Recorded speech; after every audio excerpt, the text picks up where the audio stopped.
যে আমল করলে মৃত্যুর সাথে সাথে আপনি জান্নাতে যেয়ে যাবেন, জান্নাতে প্রবেশ করবেন।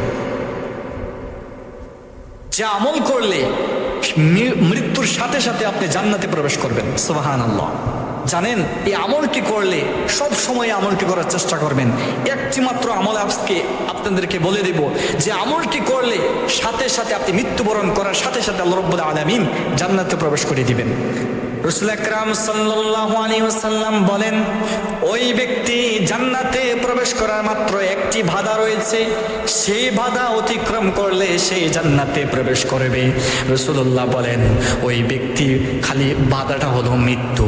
মৃত্যুবরণ করার সাথে সাথে আল্লাহ তাআলা তাকে জান্নাতে প্রবেশ করিয়ে দিবেন। সুবহানাল্লাহ। সে জান্নাতে প্রবেশ করে ফেলবেন। শুধু খালি একটি আমল করবেন সব সময়। প্রত্যেক ফরজ নামাজের পরে আয়াতুল কুরসি পাঠ করবেন। আল্লাহু লা ইলাহা ইল্লা হুয়াল হাইয়ুল কাইয়্যুম। এভাবে আপনি আয়াতুল কুরসি যারা পারেন না শিখে নেবেন, আয়াতুল কুরসিটা পাঠ করে নেবেন।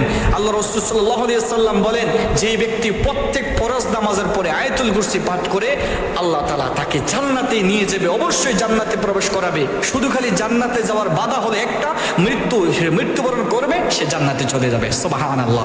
অতএব এই আমলটা বেশি বেশি করার চেষ্টা করবেন। রব্বুল আলামিন আমাদের সকলকে আমলটা করার তৌফিক দান করুন।